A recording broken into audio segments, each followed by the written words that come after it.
এবং নাহিদ ইসলাম এনসিপি তিনি বলছেন যে আগে একটি দল পাকিস্তান পন্থীদেরকে পুনর্বাসন করতো, এখন তারা মুজিববাদীদের পুনর্বাসন করতো। আপনাদের আসলে মতামত? আমি না ওনাদের প্রশ্নের সরাসরি কোনো উত্তর দিতে চাই না, কারণ আমি মনে করি যে এই প্রশ্ন যারা করে তারা না বুঝে করে এবং তাদের জ্ঞানের সীমাবদ্ধতা নিয়ে আমার প্রশ্ন আছে। তাদের রাজনৈতিক আপনার অভিজ্ঞতা এগুলো নিয়ে অনেক কথা বলা যায়।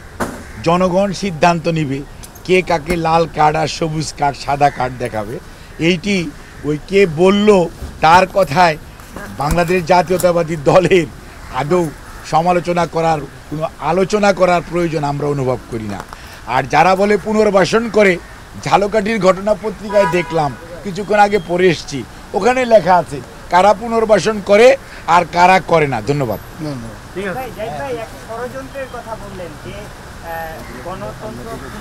আজকে এটা তো স্পষ্ট,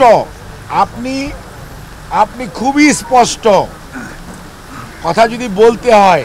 গতকালকে বাংলাদেশ জাতীয়তাবাদী দলের পক্ষ থেকে স্থায়ী কমিটির সকল সদস্যের উপস্থিতিতে মাননীয় মহাসচিব সুস্পষ্ট ভাষায় লিখিতভাবে বলেছেন, ঘটনা দুর্ঘটনা হোক, অন্যায় কোনো অন্যায়কে ছোট, কোনো অন্যায়কে বড় করে দেখার যে প্রবণতা, কোনো অন্যায়কে কোনো একটি কর্নার থেকে কোনো একটি দলের উপর চাপিয়ে দেওয়ার চেষ্টা করা, এটিকে রাজনীতিকরণ ঠিক না।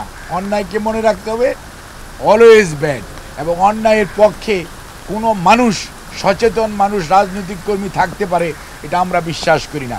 কাজেই আজকে যেভাবে কাউকে আমাদের দলের ভারপ্রাপ্ত চেয়ারম্যান সম্পর্কে যে সমস্ত কথা কতিপয় লোক বলেছেন, আমরা বলতে চাই, আমরা শহীদ জিয়ার আদর্শের সৈনিক, খালেদা জিয়ার সৈনিক, তারেক রহমানের নেতৃত্বে আজকে বাংলাদেশের মানুষ গণতন্ত্রের জন্য উন্মুখ হয়ে আছে, ঐক্যবদ্ধ আছে।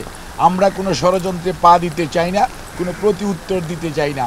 আমরা শুধু বন্ধুদেরকে বলতে চাই, ধৈর্য ধরুন, স্পেডকে স্পেড বলুন, ক্লাবস বলার চেষ্টা করবেন না, অন্যায়কে সমর্থন করবেন না, নিজেরটা সমর্থন করবেন, অন্যেরটার সময় কথা বলবেন।